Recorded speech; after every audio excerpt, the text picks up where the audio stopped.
জিম্বাবুর বিপক্ষে সিরিজের শুরুতে বড় ধাক্কা খেল পাকিস্তান দল। বুলাওয়েতে বৃষ্টিবিঘ্নিত সিরিজের প্রথম ওয়ানডেতে জিম্বাবুর কাছে ডাকওয়ার্থ লুইস পদ্ধতিতে ৮০ রানের ব্যবধানে হেরেছে পাকিস্তান।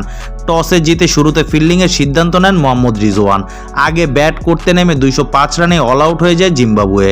দলীয় ১২৫ রানে ৭ উইকেট হারানোর পর সিকান্দার রাজা এবং রিচার্ডস এনগারাবারের ব্যাটে কোনো মতে ২০০ পার করে স্বাগতিকরা। রাজা করে ৫৬ বলে ৩৯ রান আর এনগারাবার করে ৫২ বলে ৪৮ রান। পাকিস্তানের হয়ে স্পিনার সালমান আলী আগা এবং ফয়সাল আকরাম নেন ৩টি করে উইকেট। মাঝারি লক্ষ্যে ব্যাট করতে নেমে শুরু থেকেই বিপদে ছিল পাকিস্তান। ৫৮ রান তুলতেই ৬ উইকেট হারিয়ে বসে রিজওয়ানরা। রিজওয়ান ৪৩ বল খেলে ১৯ রানে অপরাজিত ছিলেন। পাকিস্তানের ইনিংসে ২১ ওভার খেলা হওয়ার পর বৃষ্টিতে খেলা বন্ধ হয়ে যায়। তাতে ডাকওয়ার্থ লুইস পদ্ধতিতে বিজয়ী হয় জিম্বাবুয়ে।